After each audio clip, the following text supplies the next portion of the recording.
Now to the other big story of the day, and President Trump calling this a dawn of a new Middle East. The Gaza peace deal and the last living hostages finally released by Hamas. President Trump is on his way back to the White House after departing Egypt, where he formally signed the Gaza peace agreement while surrounded by world leaders. And with that agreement came freedom for the 20 remaining living hostages.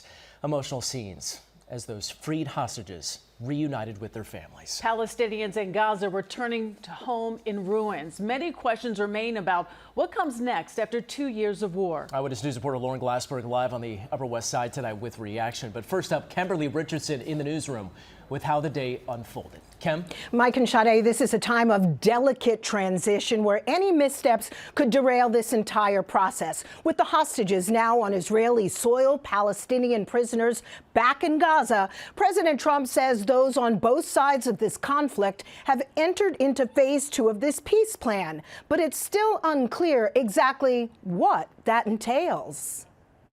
The physical toll of war, clearly seen on Eitan Horn's body, will heal.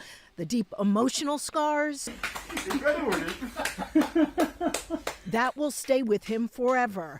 After holding them captive for 738 days, today Hamas released 20 remaining living hostages. Among them, the 2 youngest hostages, 21-year-olds, an IDF soldier abducted while defending a kibbutz that day, and a security guard working at the music festival that morning of October 7th. So this is the time to celebrate. Thousands gathered in Tel Aviv's Hostage Square, officials saying President Trump will receive the Israeli Presidential Medal of Honor, the country's highest civilian honor, for his efforts to bring the hostages home. Donald Trump is the greatest friend that the state of Israel has ever had in the White House. But critics are accusing Hamas of violating the ceasefire by failing to return all 28 deceased hostages. Coffins of 4 now in Israel, where authorities will officially identify the remains. During this, phase 1 of the peace plan, Israel released nearly 2,000 Palestinian prisoners. But right now, Gaza is in ruins. More than 67,000 Palestinians have died. Much-needed aid continues pouring in, food and medical supplies.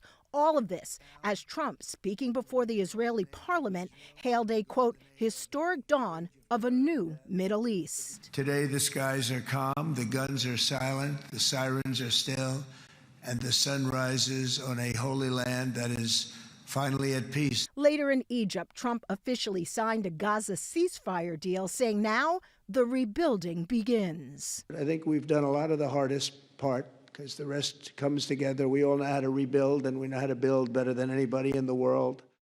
And to that point, today, President Trump talked more about the details of this plan. It calls for a temporary transitional government established in Gaza and supervised by a new international transitional body called the Board of Peace. Sade and Mike.